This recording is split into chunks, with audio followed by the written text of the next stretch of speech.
Hello, dear students. I hope you are fine. Today, we will continue our chapter number 2 of English 2 book, The White Elephant. I have already explained you the story. I hope you enjoyed it. And I've also sent you the answers of the questions which are given in this chapter. Now, we will do the exercises which are given in this chapter. So, I would request you to please take out page number 25. On this page, it is a vocabulary section, exercise A. Phrases are two or more words used as a way of expression. Write what the highlighted phrases mean. Use a dictionary to find out the meaning. So students, in this exercise, what we have to do is we have to write the meaning of the phrases. What are phrases, students? Phrases are two or more words which are used as a way of expressions. It means that they are the words which are formed by joining two or three words. When joined together, they give some expression. They give some meaning. That is called phrase. So in point number 1, it's written here that find his way out of the forest. So in this sentence, what is the meaning of way out of?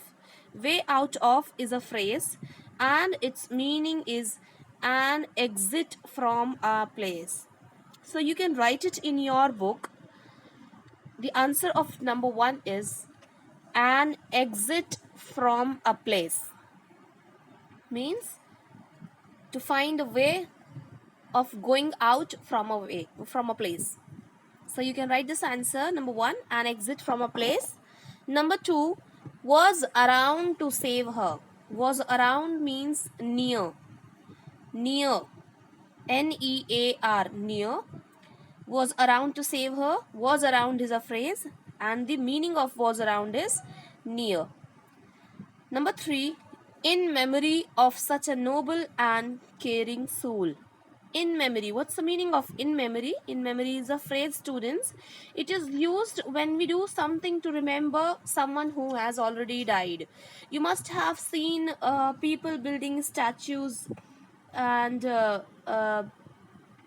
are certain monuments to remember the people who have already passed away. So it is written there in memory of. For example, if you go to India Gate, on India Gate there are the names written of so many soldiers who have passed away. So it is in memory of the brave soldiers. So here in this sentence you have to write the meaning of in memory. You write a way of remembering someone who has died. The meaning of in memory is a way of remembering someone who has died. Number 4, waste away without any food. Waste away is a phrase and you write the meaning to gradually get thinner and weaker in a way that is unhealthy.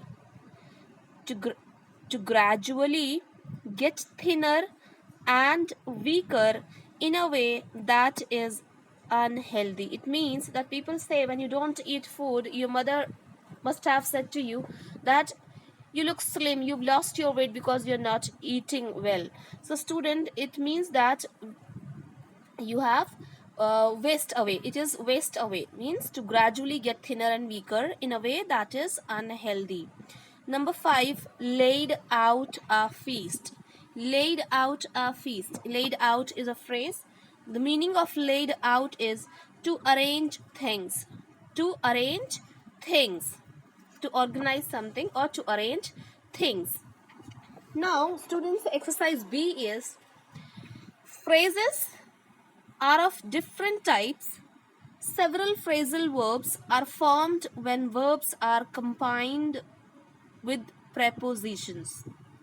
So in this lesson, the phrasal verb put up is used as put up a struggle, which means to protest or resist. Now, combine the right verbs with the right prepositions to form phrasal verbs and complete the sentences. So students, in this exercise you have to combine the verbs with the prepositions to make a phrasal phrase. So in point number 1, she helps at home every evening. She dash the garbage. So what she does? She helps at home every evening. She dash the garbage. So you have to write the verb is take and preposition you will join with verb is out. So it will become take out. She take out the garbage. Means she throws the garbage. Number 2, it is too bright here. Please dash the light. What do? You combine the verb switch. Switch is the verb and preposition is off. So when you combine verb and preposition, it becomes a phrasal verb and it is switch off. So you write switch off the light. In number 2, you will write switch off. Number 3, I am so hungry. Let us dash a snack in the fridge. I am so hungry. Let us dash a snack in the fridge. So you will write look for. Next, page number 26, fourth point. The watchman asked us to dash the playground before we got into trouble. So you will write get into the playground before we got into trouble. So you write get into.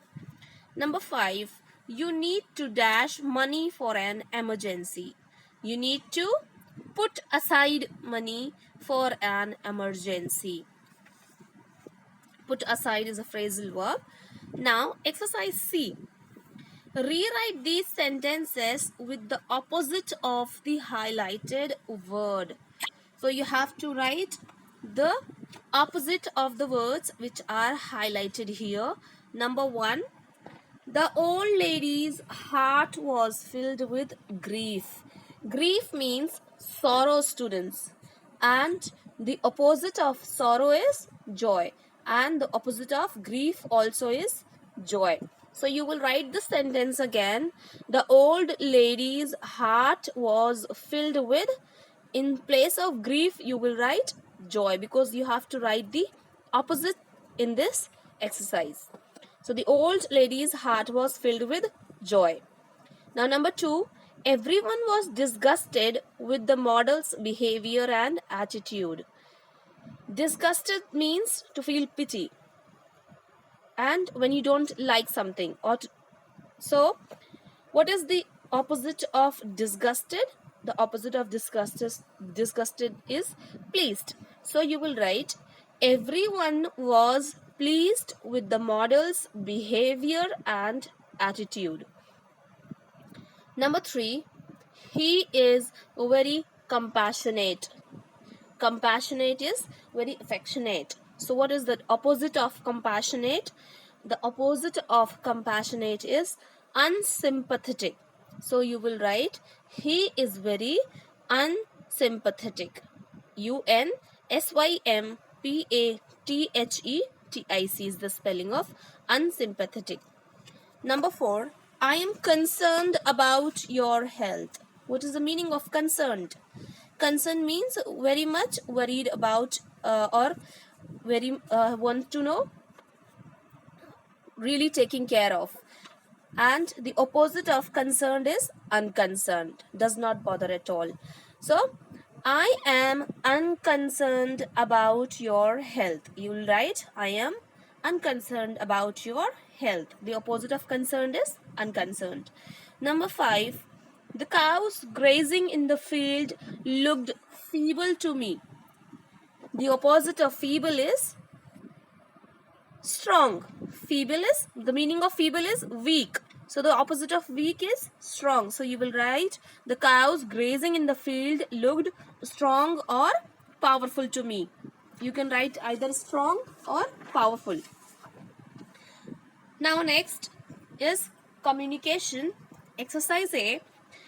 When we know we are doing the right thing, we should be firm and decisive. So there is a few lines are given from this story, and the question is written: the white elephant was too kind to hurt anyone. So what decision did he take? Yes, that's right. The white elephant was very kind. So you will write that he decided to go with the king's men to Benares and then request the king to set him free.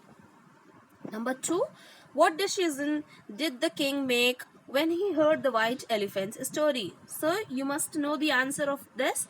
He decided to set the white elephant free, right? When he heard this story about the elephant's mother, he decided to set him free because the king was very kind.